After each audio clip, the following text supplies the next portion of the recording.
Hablaremos esta noche del profeta Diego Pires, también llamado Salomón Molco, como ustedes prefieran.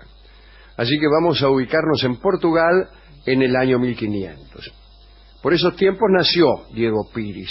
Era marrano. Sabemos que desde finales del siglo XIV, los judíos de España y Portugal se enfrentaban a la siguiente elección: el bautismo o el exilio. Y muchos se convertían a la fuerza, pero practicaban el judaísmo en la clandestinidad. Esos eran los llamados marranos. El nombre hacía alusión a una fórmula que tenían que repetir. La fórmula era Marane Atta, nuestro Señor ha venido. Más tarde la palabra adquirió un sentido peyorativo y significó chancho nomás. Bien. Diego Pires era un muchacho brillante y a los 21 años, era secretario del Tribunal de Apelación o algo por el estilo. Allá por 1525, Diego se encontró con un personaje llamado David Ruyven, personaje muy perturbador. Era un místico que llegaba de Oriente y que instaba a los marranos a recuperar su fe judaica.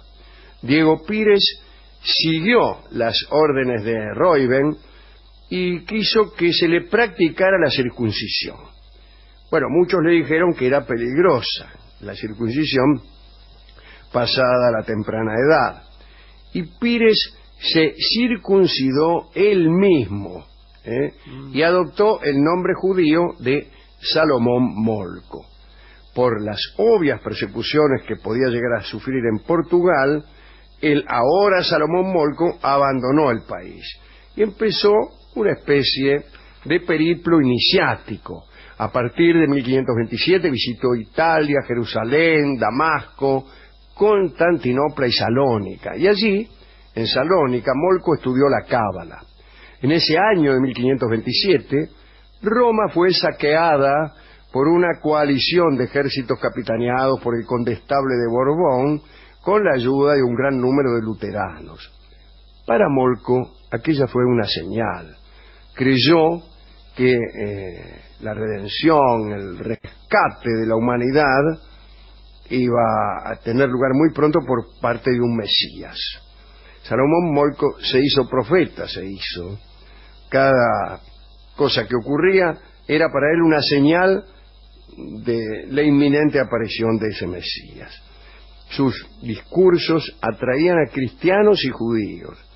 Él vivía en Roma, en un puente sobre el río el Tevere, y allí mostró como una especie de fiebre espiritual. Durante 30 días se sentó en aquel puente, no lejos del palacio papal, y permaneció absolutamente inmóvil, sin comer nada, y advirtió que quería experimentar los sufrimientos que anunciaban la llegada del Salvador. Este asunto, que podía ser propio de un místico menor, apareció en las crónicas cuando el Papa Clemente VII se interesó por Salomón Molco. Clemente se convirtió en el mayor defensor de este profeta judío, sobre todo a partir del momento en que Molco predijo la inundación de Roma en 1530 y también un terremoto en Portugal en enero de 1531. La puntería de Salomón Molco fue tal que, agradecida la clerecía por salvar a tiempo propiedades y fieles, le permitió predicar con toda libertad. Desde Portugal el agradecimiento también llegó, y a pedido de Molco se alivianaron las medidas vejatorias que padecían allí los judíos. La fama de Salomón Molco creció, pero creció demasiado. Ejercía una influencia notable entre los cristianos, empezando por el Papa. Es probable que jugara un poco con su doble identidad cristiana y judía. Recordemos que en Portugal había recibido bautismo cristiano. Digamos que tenía un discurso elocuente para los dos sistemas de creencias. vinieron a detonarse, como siempre ocurre más tarde o más temprano, los celos de algunos jerarcas del papado. El médico de Clemente, Jacobo Mantino, fue particularmente hostil y lanzó una campaña de calumnias contra Molco y lo obligaron a que profetizara más. ¿Para qué? Para certificar la veracidad de sus decires. Y esto es lo peor que le puede pasar a un profeta, que lo aprieten para que profetice. Le piden hasta el pro de cualquier cosa. Y Salomón Molco hizo lo peor que se puede hacer en estos casos, que es profetizar. Asustado, empezó a largar predicciones sobre asuntos de poca monta que jamás se cumplieron. Ni siquiera tuvo la inteligencia de ser poco preciso. Habló, sin ir más lejos, del día de la muerte de un cardenal, que mirá si será, el tipo no se murió. Sí. En 1532, sin que el Papa pudiera hacer nada para evitarlo, Salomón Molco fue citado ante un tribunal de la Inquisición. Tras la celebración del proceso, lo condenaron a la hoguera. Pero entonces sucedió algo increíble.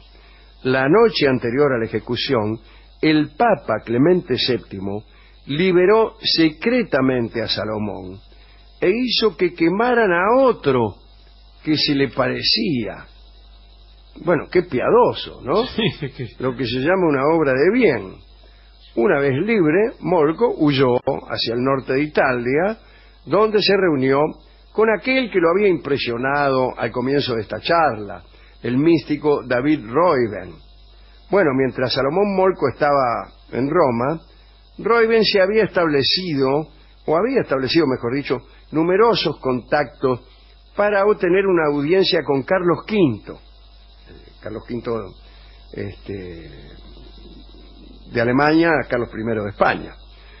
Carlos V estaba en ese momento en Regensburg y el objetivo de Roiben era formar una alianza entre judíos y cristianos para darle pife a los turcos, que en ese momento, recuérdese, tallaban fuerte.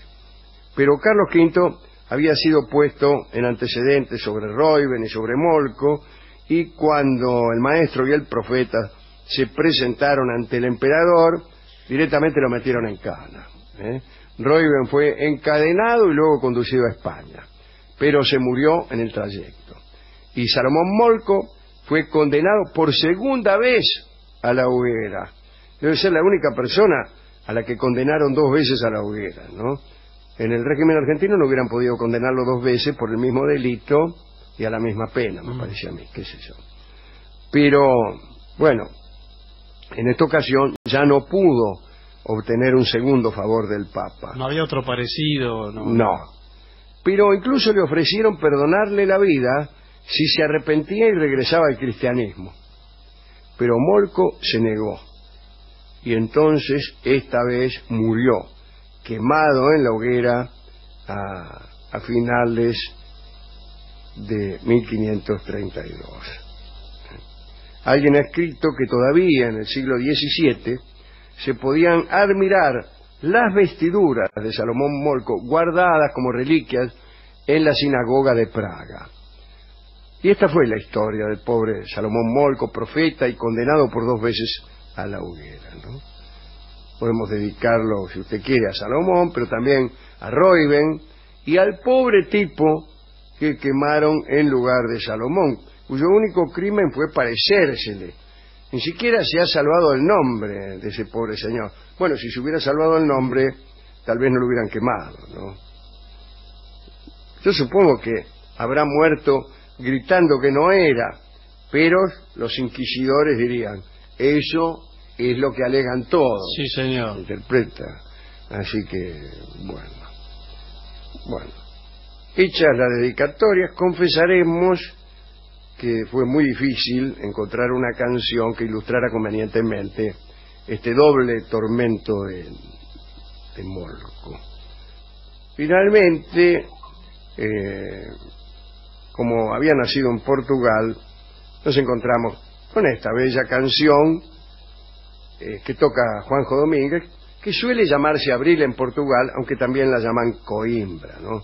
Así que vamos a escuchar a nuestro querido Juanjo Domínguez en este Abril en Portugal, aunque probablemente Salomón Molco no nació en abril, pero bueno, no importa. Juanjo Domínguez toca muy bien y vale la pena escuchar este Coimbra o Abril en Portugal.